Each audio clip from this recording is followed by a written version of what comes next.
오늘 맥추감사 주일을 맞아 함께 나눌 하나님 말씀은 여호수아 7장 1절에서 26절 말씀입니다. 여러분, 오늘이 어떤 날입니까? 네, 맥추감사 주일 예배입니다. 지나온 2023년의 상반기를 돌아보며 하나님께 감사하고 또 2023년 하반기, 앞으로 다가올 그 하반기를 바라보면서 우리가 원하고 간구하는 것들을 하나님께 그렇게 기도하며 엎드려지는 예배가 바로 오늘 이 맥추감사 주일 예배일 줄 믿습니다. 이 맥추감사 주일 예배를 맞아서요, 우리가 이렇게 함께 고백해 봤으면 좋겠어요. 자, 우리 오랜만에 마음에 손을 얹고 이렇게 고백합니다. 하나님께서 하셨습니다. 에베네셀의 하나님께서 나를 인도하셨습니다. 아멘. 자, 우리 옆에를 가리키면서 또 이렇게 축복을 해보도록 할게요. 남은 하반기를 하나님께서 인도하실 것입니다. 다가올 하반기 나와 함께 해주세요. 할렐루야. 우리 하나님께 영광을 돌립니다. 여러분, 이렇게 감사를 할 때 감사는요, 할수록 어떻게 돼요? 많이 찾게 됩니다. 감사에 대해서 인색할수록 우리는 감사할 줄 모르게 되는 거예요. 그런데 제가 수요 예배 때 말씀을 나눴지만 본래는 제가 이 맥추감사 주일 예배를 준비하면서 다른 본문을 가지고 예배를 준비 중이었어요. 근데 하나님께서 이 마음에 부담감을 주시는 거예요. 그 방향이 아니라 이쪽 방향이라고 하는 마음을 계속 주셨어요. 사실 오늘 말씀은 이 아간의 범죄 사건을 다루고 있습니다. 이 아간의 범죄 사건은 굉장히 마음에 부담을 주는 사건입니다. 그래서 이 본문은 좀 아닌 것 같은데 라고 이 한편으로는 마음을 갖게 되었는데, 또 다른 한편에서는 하나님께서 계속 쿡쿡 찔르시면서 오히려 이 맥추감사 주일을 맞아서 이 말씀, 우리에게 비록 부담이 될 수 있는 본문이긴 하지만 이 말씀이 우리가 온전히 하나님께 드려야 할 것이 무엇일까? 이 맥추감사 주일을 맞아서 우리가 하나님께 온당히 드려야 할 것이 무엇인지에 대해서 바로 깨닫고 적용할 때 하나님이 우리에게 진정한 감사를 허락하실 것을 믿는다라고 하는 그러한 확신으로 말씀을 준비하게 되었습니다. 비록 마음에 좀 부담이 될 수 있는 본문이긴 하지만 여러분의 마음의 문을 활짝 어떻게 해야 돼요? 열고 오늘의 말씀을 함께 접하는 우리가 되었으면 좋겠습니다. 사랑하는 성의 영가족 여러분, 우리는 몇 주간 이 순종과 거룩을 통하여서 피 한 방울 흘리지 않고 완벽한 승리를 하였던 어떤 전투? 여리고 전투를 살펴본 바가 있습니다. 그러면서 우리가 지난주에 하나님께서 이 여리고 전투 이후에 그 전투가 끝나고 승리로 피날레를 마무리하면서 하나님이 요구하신 바가 있었어요. 그게 무엇입니까? 자, 우리 기억하세요? 우리 6장 18절 한번 보도록 할까요? 자, 6장 18절 우리 함께 한 목소리로 읽도록 하겠습니다. 시작. 너희는 온전히 바치고 그 바친 것 중에서 어떤 것이든지 취하여 너희가 이스라엘 진영으로 바치는 것이 되게 하여 고통을 당하게 되지 아니하도록 오직 너희는 그 바친 물건에 손대지 말라. 네, 하나님께서는 이 여리고 전투가 끝난 직후에, 승리로 끝난 직후에 하나님이 온전히 무엇을 바치라? 여리고 전부를 내게 바치라. 나는 헤렘, 기억하시죠? 헤렘에 대한 명령을 하셨어요. 그럴 때, 자 보세요. 여리고 전투가 순종으로도 이겼고 또 무엇으로 이겼어요? 거룩으로 이겼고, 그리고 오늘 키워드 지난주에 이어서 두 글자? 방금 얘기했잖아요. 예? 방금 얘기했잖아요. 히브리어 헤렘으로 승리한 여리고 전투였습니다. 여러분 동의하십니까? 자, 그러면 이 여리고 전투 그 마지막 하나님께서 어떻게 대미를 장식했느냐? 자, 27절 함께 읽어보도록 할까요? 자, 27절이에요. 시작. 여호와께서 여호수아와 함께 하시니 여호수아의 소문이 그 온 땅에 퍼지니라. 여호수아의 소문이 온 땅에 퍼졌다는 것은 다만 여호수아가 아니라 누구에 대한 소문입니까?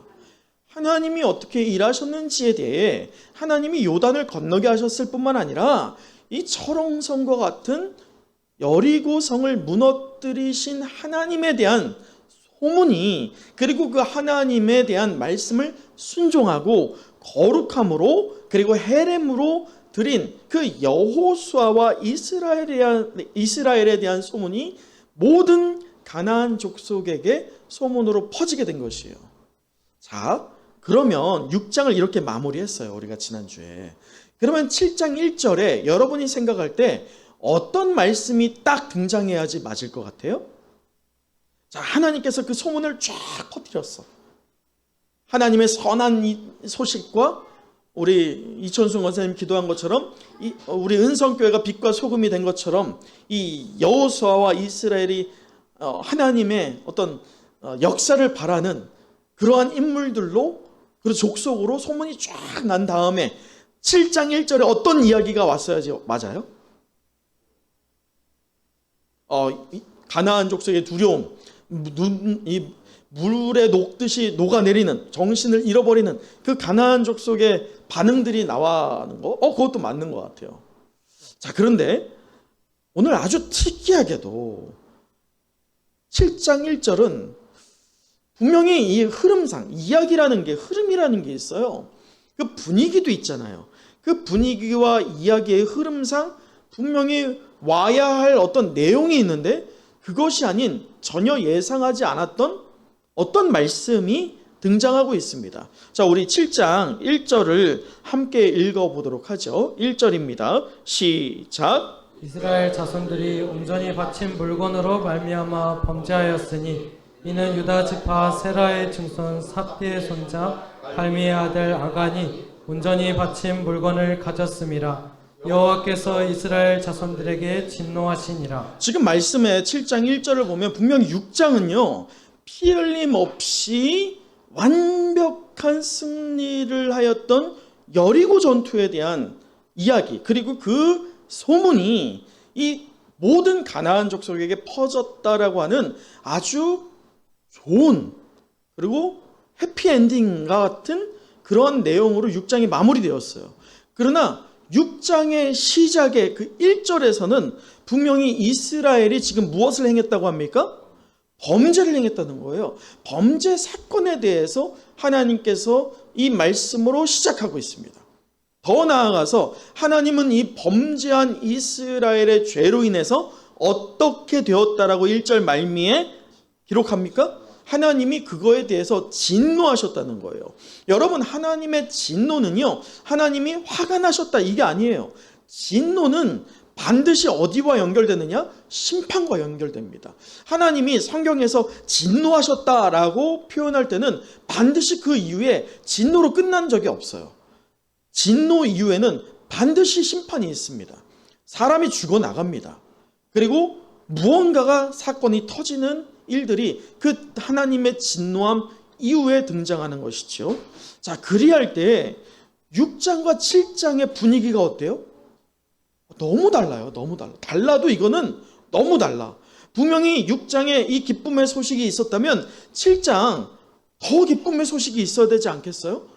그런데 6장에서 이 기쁨의 소식이었던 것이 7장에서는 완전히 분위기가 반대로 치달으면서 완벽한 패배로 가는 거예요. 자, 여러분 보세요. 이스라엘이 어떤 상태까지 됐느냐? 자, 5절 한번 읽어보시겠어요? 자, 7장 5절입니다. 시작. 아이 사람이 그들을 36명쯤 쳐 죽이고 성문 앞에서부터 스바림까지 쫓아가 내려가는 비탈에서 쳤으므로 백성의 마음이 녹아 물같이 된지라. 여러분, 분명히 우리는 말씀에서 본 바가 있어요. 라합의 고백과 그리고 여리고 전투를 하기 이전에 이 여호수아가 인도하고 있는 하나님께서 통치하고 있는 이 이스라엘이 요단을 건넜고, 그리고 더 나아가서 여리고를 친다라고 하는 그 소식 앞에서 가나안 족속이 어떻게 됐어요?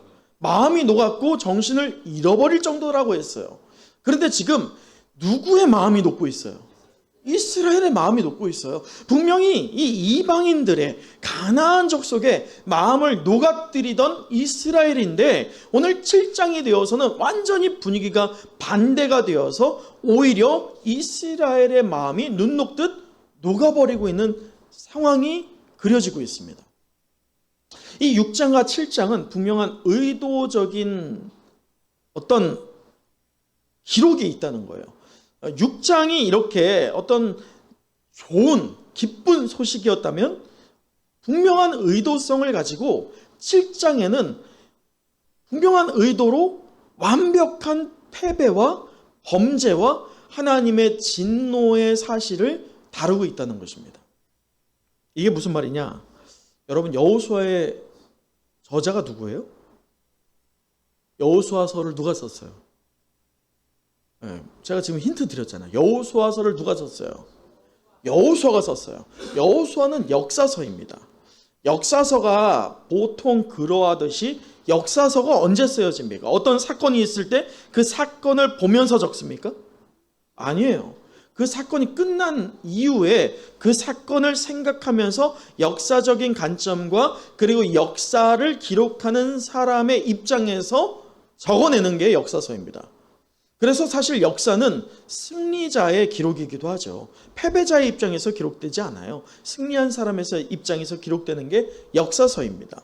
그런데 이러한 맥락에서 보았을 때 그렇다면 지금 분명히 이스라엘 백성은 이 여리고 전투에서 승리했다가 아이성 전투에서 완벽하게 어떻게 되었어요? 패배했어요. 이렇게 분명히 양극화되고 있는 이 현상을 보면서 분명한 의도가 무엇이냐? 이 아이성에서 그 분명한 의도로 하나님은 그 실패의 원인을 우리에게 깨닫고 하고 있다는 거예요. 자, 그게 무슨 말이냐? 자, 말씀 보세요. 말씀에서 우리 오늘 본문에서 우리 다시 한번 1절을 읽어보도록 하죠. 오늘 본문의 1절입니다. 시작. 이스라엘 자손들이 온전히 바친 물건으로 말미암아 범죄하였으니 이는 유다 지파 세라의 증손 삽디의 손자 발미의 아들 아간이 온전히 바친 물건을 가졌음이라. 여호와께서 이스라엘 자손들에게 진노하시니라. 자, 1절에서 지금 이스라엘의 진노의 원인을 무엇이라고 밝히고 있어요? 아간이 나오고 있어요. 아간이. 그런데 이 1절을 제외하고 2절부터 보면 사실 1절은 2절부터 오늘 모든 26절까지 있었던 모든 것을 겪고 난 이후에 소위 이 7장을 인트로 요약하는 부분이라고 할 수 있어요. 1절이. 이걸 누가 요약한 거예요? 여호수아가. 그렇다면 1절을 제외하고 2절부터 다가오고 있는 이 말씀을 보았을 때 이 아이성 전투의 과정에서 아이성 전투가 승리합니까? 패배합니까? 패배하거든요. 그 패배한 원인을 여호수아가 알았다 몰랐다? 몰랐다. 그 전쟁을 치룰 때까지 몰랐다는 거예요. 언제 알았느냐? 마무리가 다 되고 나서야 이것이 우리의 범죄구나. 아간의 범죄가 아니라, 잘 보세요. 1절. 이스라엘 자손이 온전히 바친 물건으로 말미암아 무엇했어요? 여러분, 실제로 직접적인 범죄 누구입니까? 아간 아니에요? 그럼 아간이라고 먼저 나와야지. 근데 아간은 그 뒤에 나오거든요. 1절에서 보면 여호수아가 지금 누구의 범죄를 더 크게 부각시키고 있어요? 이스라엘의 범죄라고 하고 있는 거예요. 이것을 여호수아가 애초에 알았다 몰랐다? 몰랐다. 그런데 나중에 알게 된 거예요. 이게 아간의 범죄가 아니라 누구의 범죄 때문? 이스라엘의 범죄구나. 나의 범죄 때문이구나. 이것을 알게 된 거예요. 곧 이 아이성 전투의 실패가 아간의 죄가 아니라 이스라엘의 범죄 때문에 하나님이 무엇하셨기 때문에 진노하신 결과가 아이성 전투의 실패구나. 이것을 깨닫게 됩니다. 저는 오늘 이 말씀을 통해서요, 여호수아가 분명한 의도성을 가지고 이 7장을 기록하고 있거든요.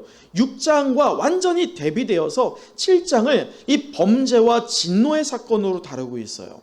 저는 오늘 이 맥주 감사 주일을 맞아서 이 여호수아가 오늘 우리에게 이 맥주 감사 주일을 정말 감사 절기로 어떻게 드려야 할지에 대한 그 숨겨진 이 여호수아의 의도 두 가지를 통해서 우리가 오늘 감사 주일 예배를 온전히 드리는 그 방향을 찾는 시간 되었으면 좋겠습니다. 자, 그러면 그 첫 번째가 무엇이냐? 자, 보세요. 첫 번째가 하나님은요 6장 18절에 먼저 첫 번째로 온전히 바치라 라고 한 바가 있습니다.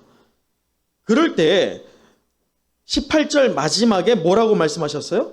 오직 너희는 그 바친 물건에 손대지 말라라고 했어요. 근데 손대면 어떻게 된다라고 하는 그 결론까지 18절에서 말씀하신 바가 있어요. 뭐라고요? 너희가 이스라엘 진영으로 바치는 것이 되게 하여 무엇을? 고통을 당하게 될 수 있다. 고통 당할 수 있다. 그것을 하나님이 이미 기록하신 바가 있습니다. 그렇다면 하나님은 이후에 일어날 일을 이미 아셨다는 거예요. 이스라엘이 범죄할 것을 아셨어요. 자, 그럴 때 오늘 1절을 보세요. 1절에서 하나님께서 온전히 바친 물건으로 말미암아 범죄한 것에 대하여 진노하셨다라고 1절이 고백하는데, 그러면 온전히 바쳤다는 거예요? 아니라는 거예요? 여호수아는 오늘 이 7장에서요 소위 바치다, 제가 헤렘이라고 하는 게 진멸이라고 하는 뜻도 있지만 무엇의 의미가 더 크다고 했습니까? 바치다라고 하는 의미가 크다고 했습니다. 오늘 7장에서는 여호수아가 7번이나 이 바치다라고 하는 헤렘을 사용합니다. 그래서 7장은 6장에서 헤렘이 등장하였지만 진정한 헤렘이 무엇인지에 대한 이 여호수아의 분명한 의도가 있었다는 거예요. 그게 첫 번째 의도입니다. 곧 헤렘이 부재했다는 거예요. 여리고를 드렸지만, 여리고를 하나님의 것으로 인정하고 드렸지만 다 드렸어요? 아니었어요? 아니었다는 거예요. 자, 보세요. 그런데 저희가 잠깐 이 부분에서 짚고 넘어가야 할 것이 하나가 있는데, 우리가 일반적으로 이 아이성 전투를 굉장히 낮게 여깁니다. 지난번 우리가 여리고 전투를 할 때 살펴본 바가 있지만요, 여리고성이 규모가 클까요? 아이성이 규모가 클까요? 보통 설교들이나 어떤 자료를 찾아보면 대부분은 여리고성이 크다라고 얘기를 하십니다. 근데 왜 그러느냐? 그게 하나의 오해에서 일어난 일이거든요. 오늘 본문의 3절에서 보면 이 정탐꾼을, 이 여호수아는 여리고의 정탐꾼을 보냈던 것처럼 똑같은 방식으로 아이성의 정탐꾼을 보냅니다. 그런데 그 여호수아가 보냈던 아이성 정탐꾼들의 보고 내용이 3절이에요. 3절에서 뭐라고 하느냐? 백성을 다 올라가게 하지 말고 어떻게 하라는 거예요? 2-3천 명만 올라가게 하라는 거예요. 왜요? 그들이 어떻다는 거예요? 자, 말씀에서 뭐라고 합니까? 그들이 소수라는 거예요. 소수. 여기에서 오해가 일어나는 거예요. 모든 백성이 그리로 올라가서 수고하게 하지 말라라고 하는 겁니다. 그러다 보니까 여리고보다 아이성이 소수구나, 작구나, 이렇게 우리가 오해할 수 있습니다. 그러나 고고학적인 자료를 충분히 검토해 보면 아이성은요 여리고성보다 몇 배가 컸을까요? 3배 이상이 컸다고 합니다. 그리고 우리가 오해하는 게 뭐냐? 제가 지난번 여리고성을 얘기할 때 여리고성이 평지에 있다고 했습니까? 언덕에 있다고 했습니까? 35도 각도의 언덕에 있다고 했어요. 그리고 높은 지대에 있다고 했습니다. 해발 한 250m 정도에 있었던 곳이 여리고성이었어요. 그 여리고성의 성벽은 9m였고 그 너비는 6m의 이중 구조라고 했었습니다. 그래서 철옹성이 여리고성이라고 했잖아요. 그러면 아이성은 이 지대가 여리고보다 낮을까요? 높을까요? 훨씬 높아요. 여리고성이 250m라고 하면 아이성은 800m에 있었습니다. 그리고 아이성은요 규모가 훨씬 크잖아요. 아이성의 위치가 사실은 우리가 지난번에 지도를 살펴본 바가 있지만 이 가나안 족속의 남과 북을 잇는 가장 가운데 지역에 아이성과 여리고성이 있습니다. 그런데 가장 중요한 성이 사실은 여리고가 맞기는 해요. 왜냐? 여리고가 뚫리면 위험하니까. 그렇지만 정말 역사적인 부분에서 오늘 말씀의 2절을 보세요. 여호수아가 여리고에서 사람을 뭐라고 합니까? 베델 동쪽 벳 아웬이라고 하는 곳이 나오죠. 이 베델이라고 하는 이곳이 가나안 족속에서 한 가운데 있던 곳이에요. 남과 북의 한 가운데. 실제로 가나안 족속이 길게 이게 7족속이 늘어지거든요. 그 7족속의 정 가운데 아주 전략적 요충지에 있었던 곳이 베델인데, 그 베델과 인접한 성이 있다면 그곳이 어떤 성? 아이성이에요. 아이성을 잘못 건드리면 어떻게 되느냐? 베델에서 어떻게 될까요? 바로 아이성을 도울 수 있는 뭐라고 합니까? 그걸 지원군을 보내게 되죠. 그러한 성이 아이성이에요. 그런데 아이성에 2-3천 명만 고작 올라간다? 결과는 사실 뻔한 겁니다. 그러다 보니까 오늘 이 사건을, 아이성 전투를 보다 보면 이스라엘이 자만해서 졌구나 라고 이해할 수 있어요. 사실 또 그렇게 많이 설교들을 합니다. 그게 틀린 설교는 아닙니다. 맞는 바이기도 합니다. 그러나 오늘 저는 조금 다른 측면에서 오늘 이 아이성 전투를 보고자 합니다. 그 말이 무엇이냐면 이 패배의 직접적인 원인은 이스라엘의 자만이 아니었던 거예요. 표면적으로 보면 이스라엘이 아이성을 낮게 여겼기 때문에 일어났던 자만의 결과였지만, 정말 오늘 말씀에서 의도성을 갖고 있던 이 여호수아의 입장에서 보면 직접적인 원인은 무엇 때문이에요? 헤렘의 문제였어요. 헤렘의 문제. 여리고를 온전히 하나님께 드리지 않았던 이스라엘의 범죄 때문이었습니다. 자, 그럴 때에 말씀에서요. 11절 한번 우리 읽어볼까요? 7장 11절이에요. 하나님은 이 11절로 패배의 원인을 말씀해 주십니다. 사실 원인을 몰랐던 여호수아입니다. 그래서 6절부터 9절까지 하나님께 엎드려서 그 원인이 무엇이냐고 간구하고 있는 여호수아거든요. 그 여호수아의 질문과 그 기도에 응답하고 있는 그 원인을 하나님이 11절에서 말씀하시는데, 우리 11절 같이 읽어봅니다. 시작. 이스라엘이 범죄하여 내가 그들에게 명령한 나의 언약을 어겼으며 또한 그들이 온전히 바친 물건을 가져가고 도둑질하며 속이고 그것을 그들의 물건들 가운데 두었느니라. 자, 여러분, 이 말씀에서 보면 지금 아간이 등장합니까? 분명한 건 우리가 1절에 아간이 나왔잖아요. 이거는 하나님이 말씀하는 게 아니라는 거예요. 누가 정리한 거예요? 여호수아가 정리한 거죠. 하나님은 아간에 대해서 그 원인을, 패배의 원인을 간구하면서 엎드려지는 여호수아 앞에 이 죄가 아간 때문이야 라고 단 한 번도 말하지 않아요. 누구의 죄 때문이라고 합니까? 이스라엘의 죄 때문이다 라고 이야기하고 있다는 거예요. 물론 그 이후에 이 아간에 대해서 말씀하시지만, 그래서 하나님은 그 원인에 대해서 이스라엘의 범죄, 나의 것을 무엇했다? 말씀에서 보면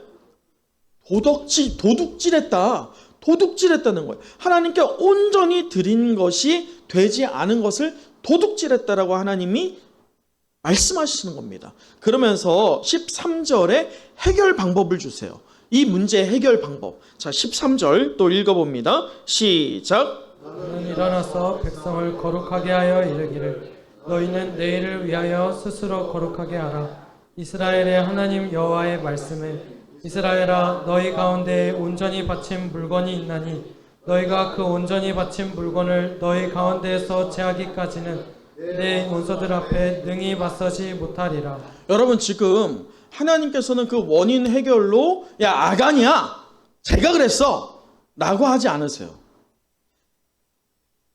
하나님은 지금 무엇을 해결 방법으로 말씀하고 계십니까? 거룩이에요. 여러분 기억하세요?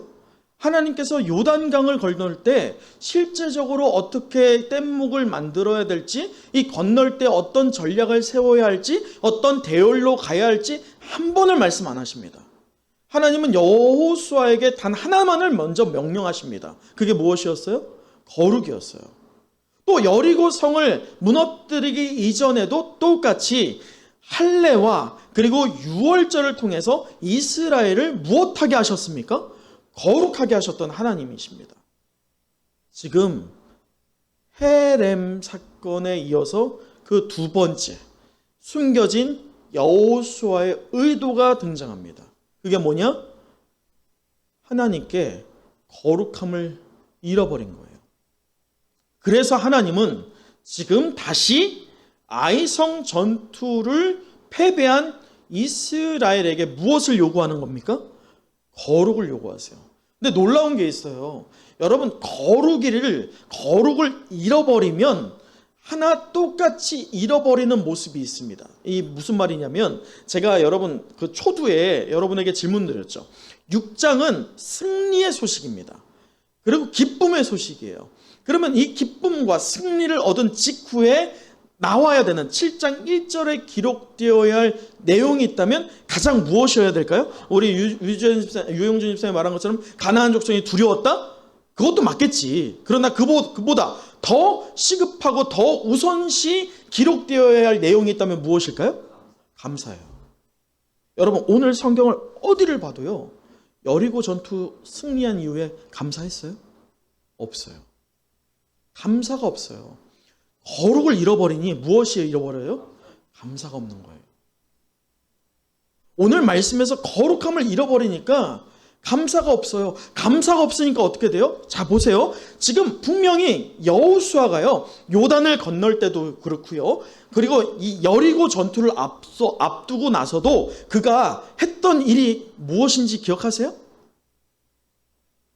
언제 기도했지? 언제? 자, 보세요. 우리 말씀 한번 봅시다. 자, 말씀 3장 1절 보세요. 3장 1절에 또 여호수아가 언제? 아침 일찍이라고 합니다. 아침 일찍이. 그리고 자, 6장 15절 일곱째 날 새벽에. 자, 여리고성 언제 돌아요? 새벽부터 돌아요. 새벽부터 마지막 날 새벽에 돌아요.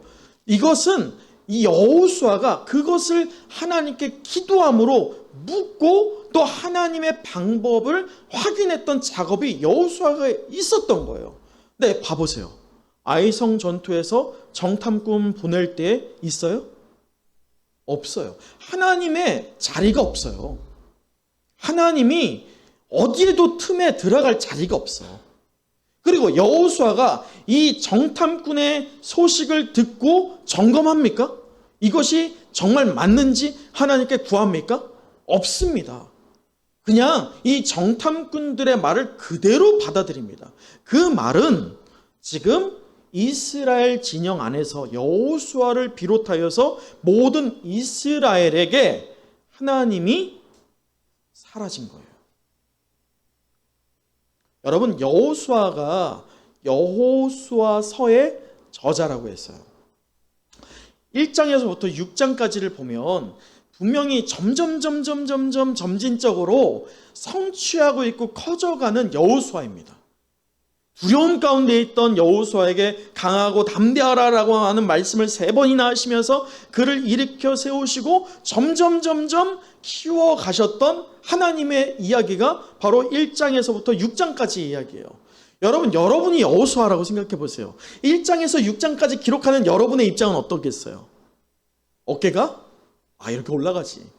내가 이랬네. 하나님의 감동으로 적지만 내가 이랬었네. 그러한 뿜뿜이 있지 않겠어요? 그러면 여호수아 입장에서 7장의 내용을 쓰고 싶을까요? 안 쓰고 싶을까요? 안 쓰고 싶죠. 그의 허물이 드러나는 기록이 있거든요. 하나님의 자리를 없앴어요. 거룩이 상실됐어요. 감사가 소멸됐어요. 그러한 부분에서 보면 여호수아는 이 7장을 쓸 때 굉장히 마음이 불편했을 거예요. 그런데 다시 한번 우리 7장 1절을 볼까요? 7장 1절입니다. 우리 시작.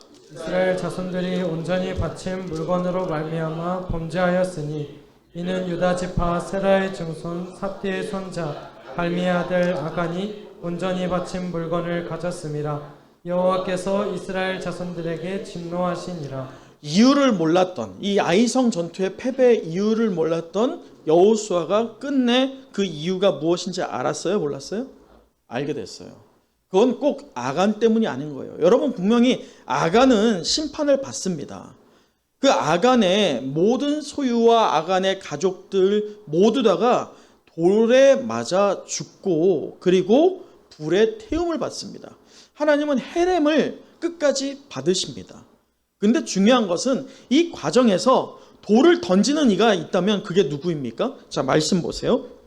25절 우리 같이 한번 보도록 할까요? 25절입니다. 시작. 여호수아가 이르되 내가 어찌하여 우리를 괴롭게 하였느냐? 여호와께서 오늘 너를 괴롭게 하시리라 하니 온 이스라엘이 그를 돌로 치고 물건들도 돌로 치고 불사르고. 누가요? 온 이스라엘이. 여기에 누구까지 포함입니까? 여호수아까지 포함이에요. 왜 하나님은 이 아간과 아간의 가정과 아간의 모든 소유를 향하여서 온 이스라엘이 돌을 던지게 할까요? 이것은 마치 주님의 말씀과 똑같습니다. 간음한 여인이 신약 성경에 나옵니다. 그 여인이 사람들이 그 간음으로 인하여서 돌을 던지고자 할 때 주님이 말씀하시죠. 뭐라고요? 죄 없는 자가 돌을 던져라. 다시 말해 하나님이 지금 아간을 향하여서 돌을 던지고 있는 그 온 이스라엘 백성이 알기를 원했던 바가 무엇입니까? 지금 돌을 막고 있는 저가 아간이 아니라 누구다? 바로 너야. 그걸 깨닫기를 원했던 거예요.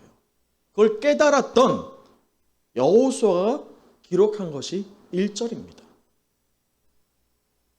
거룩을, 감사를, 하나님의 자리를 흔적도 없이 소멸시켰던 여호수아가 그 마음을 돌이킴으로 이스라엘을 거룩하게 다시 하면서 그 안에 있던 죄를 소멸시키고 헤렘을 하나님께 온전히 드리고 있는 오늘 본문입니다. 사랑하는 은성의 영가족 여러분, 우리는 맥주감사 주일 예배를 오늘 드립니다. 여호수아가 분명한 의도성으로 기록한 오늘 본문을 통하여서 여러분 무엇을 결단하시고자 합니까? 여러분, 하나님께 우리는 온전하게 드릴 때 비로소 하나님이 우리에게 감사를 회복시켜 주신다는 것을 잊지 말기를 바랍니다. 온전히 드린다라고 할 때 여러분, 하나님은요 여리고를 받기를 원하셨지만 실제는 여리고만 받기를 원하셨던 게 아니에요. 무엇을 받기를 원하셨던 걸까요? 이스라엘을 받기를 원하셨던 거예요. 여러분, 오늘 우리가 감사절을 맞이하여서 우리가 기도의 제목을 적고 또한 예물을 올릴 것입니다. 그러나 더 중요한 것은 우리의 감사 제목, 우리가 드리는 예물도 중요하지만 무엇이 더 중요한 겁니까? 우리의 중심입니다. 나를 온전히 하나님께 감사함으로 드리는 오늘 이 맥주 감사 주일 예배를 되길 간절히 원합니다.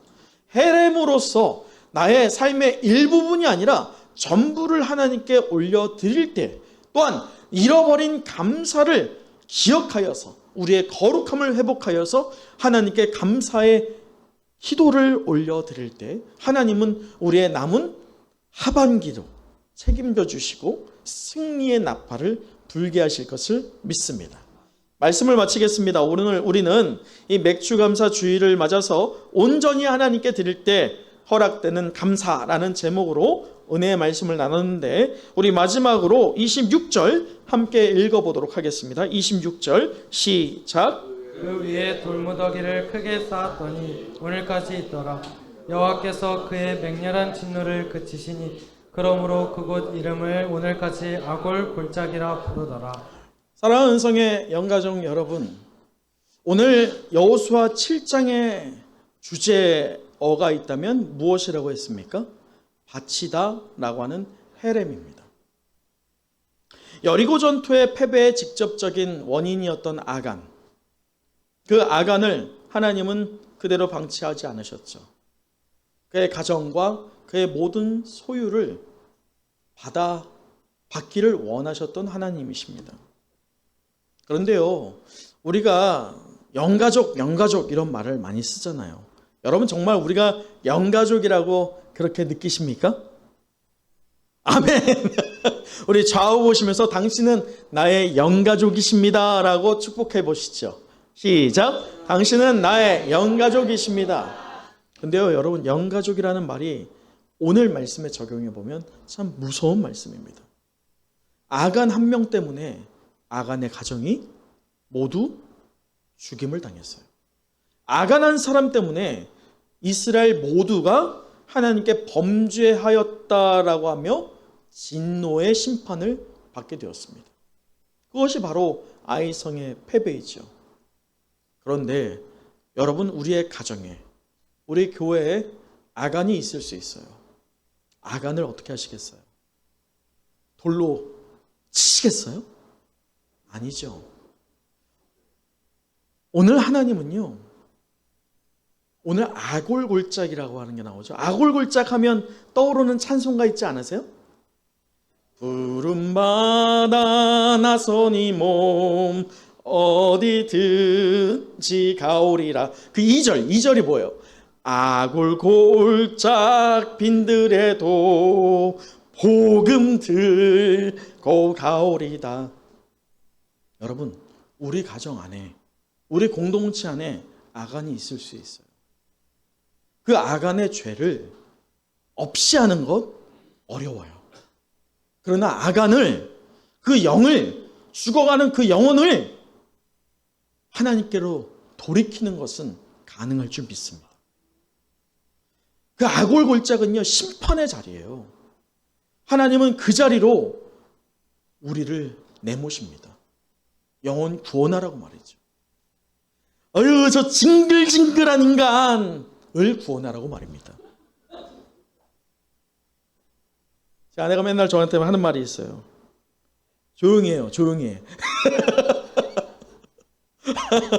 제가 맨날 뭘 잔소리를 하면 조용히 하라고 그렇게 하는데, 여러분, 그럼에도 우리의 가정이 영가족으로서, 여러분의 가정이 시작하여서 우리 몸된 교회가 영가족을 이루어갈 때 우리는 연결고리로 다 이어져 있어요.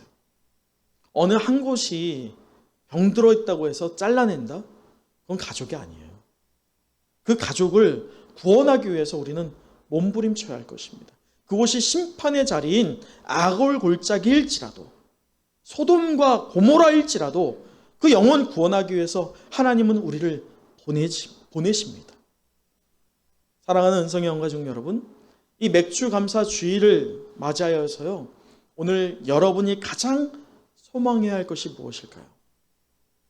감사, 회복도 마찬가지고 헤렘으로 온전히 드리는 것도 중요하지만 가장 중요한 것은 우리 주변의 아간들, 그들을 위해서 눈물을 흘리고 그 영혼이 우리에게로, 하나님께로 돌아오기를 결단하는 바로 그 심령을 하나님께서 기쁘게 받으실 줄 믿습니다. 그러한 열매를 하나님께 맺기를 소망하는 저와 여러분 되길 소망합니다.